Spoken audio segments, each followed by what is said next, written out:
Hey everyone, it's Kim from Squarefoot Gardening for You.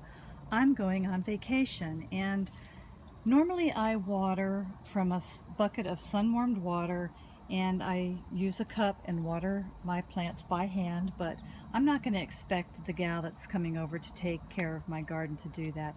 So I'm going to hook a filter onto my spigot, and I, I tried using this 3-zone automatic timer, but I just couldn't figure it out. So my solution is to have a couple of shorter hoses going into different parts of my garden. So all she's going to have to do is connect this hose for 30 minutes and then switch over to this hose.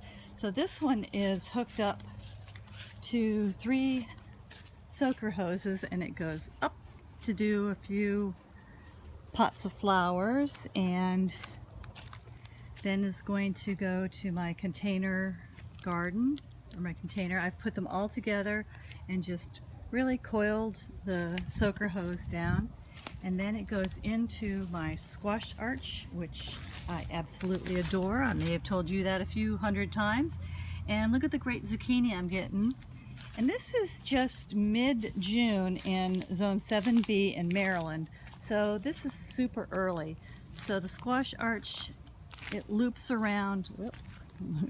Let me not trip over the other raised beds.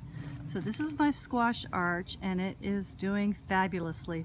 So the soaker hoses go up this way, here, around back, goes up into the potato box, comes down here and around here, and then it goes over here to my herbs, and I've got them in pots all together. These are normally up on my deck, but I wanted to make everything as easy as possible, so these are just weeper hoses.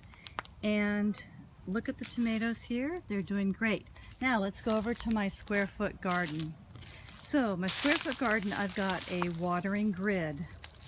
You can make your own using PVC pipe and other types of drip irrigation.